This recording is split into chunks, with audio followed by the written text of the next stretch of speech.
নতুন একটি বিশেষ ধরনের ডলারের কয়েন নিয়ে আসছে যুক্তরাষ্ট্র, যার উপর থাকবে মার্কিন প্রেসিডেন্ট ডোনাল্ড ট্রাম্পের ছবি। এই কয়েনটির বিশেষ বৈশিষ্ট্যগুলো ইতিমধ্যেই আলোচনায় এসেছে। নতুন এই $1 কয়েনের ডিজাইন হবে অত্যন্ত আধুনিক এবং প্রতীকী। এই মুদ্রার প্রথম খসড়া প্রকাশ করা হয়েছে।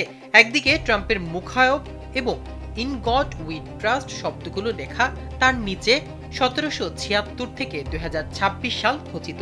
মুদ্রার অন্যদিকে বিদ্রোহী চেহারা ট্রাম্পকে তার মুষ্টি উঁচিয়ে থাকতে দেখা যাচ্ছে। স্যান্ডেলিনা সো, রূপচর্চায় আভিজাত্য।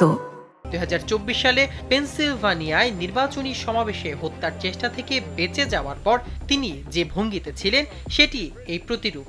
এই পাশে গোলাকারভাবে লেখা fight fight fight fight. Trump সেই হামলার ঠিক পরে তার সমর্থকদের উদ্দেশ্যে এই কথা বলেছিলেন। মুদ্রাটি দেশটির প্রতিষ্ঠাবার্ষিকী উপলক্ষে উন্মোচনের কথা ভাবা হচ্ছে। মুদ্রার এই স্কেচের বিষয়ে মার্কিন কোষাধ্যক্ষ ব্র্যান্ডন বিজ বলেছেন, এখানে কোনো ভুয়া খবর নেই। আমেরিকার 250তম জন্মদিন এবং ট্রাম্পকে সম্মান জানিয়ে এই খসড়াগুলো আসলো।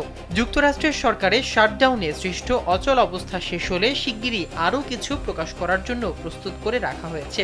মুদ্রার খসড়া তৈরি করেছে মার্কিন ইউএস মিন্ট এর খোদাই শিল্পীরা। চূড়ান্ত অনুমোদনের পরই মুদ্রা বাজারে আসবে বলে জানা গেছে। মাহমুদুর রহমান সিয়াম, কালবেলা।